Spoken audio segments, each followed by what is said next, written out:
Let's bring in Omolola Adele Oso. She's the executive director and co-founder of the social justice group Act for Accountability. So, Zuma defended himself and laid out his side of the story as he was making this resignation statement. What do you think finally pushed him to do it? I think he knew that his time really was up, and he was facing a no confidence vote the next day. The ANC had said today is his deadline, and if he did not step down today, they were going to push for the opposition to call for a no confidence vote, and that would have passed. And he just read the signs. And coupled with that was the raid that happened this morning of the Gupta's family house. And so I think he just really realized that Teflon president is no longer Teflon. As we can see, he's now gone. Up until the very end, though, if you're listening to the speech, you still weren't sure. I mean, he very much seemed very reluctant. This is typical of Zuma's administration. I mean, even just the way the whole press conference happened. It was scheduled for 8 o'clock in the morning, then they canceled it, then all of a sudden he shows up on TV. It was always unpredictable, but in its unpredictability and the amount of corruption, the number of scandals, and just the whole disarray of government, the economy of South Africa has tumbled. I mean, they're now considered in the junk category of countries. The unemployment level is at 30%, and in fact, maybe 40% for young people.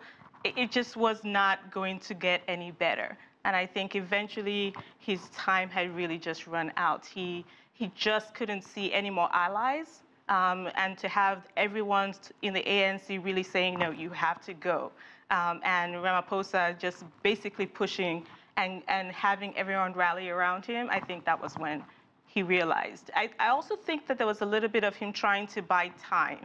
He wanted to stay for maybe 3-4 more months. He, probably was trying to negotiate immunity so that once he's out, that he isn't persecuted for anything, as we've seen with some of the other African presidents who were ejected last year.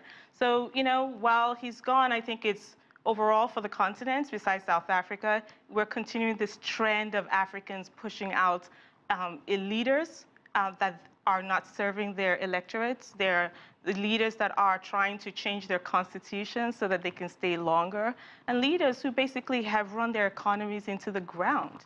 So what's next for the ANC? What is next for Jacob Zuma, and what's next for South Africa?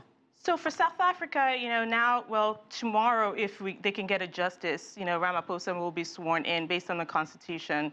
If once the president steps down, the deputy president, who Ramaphosa happens to be, and is also the leader of the head of the ANC, he will be sworn in. The ANC has lost a lot of ground support. They lost a lot of people in 2016, and they have elections coming up next year.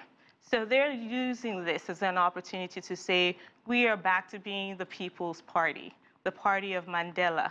And I think that this is a good faith gesture that they were able to successfully get Zuma out to possibly, revamp themselves as the party that people should support and trust.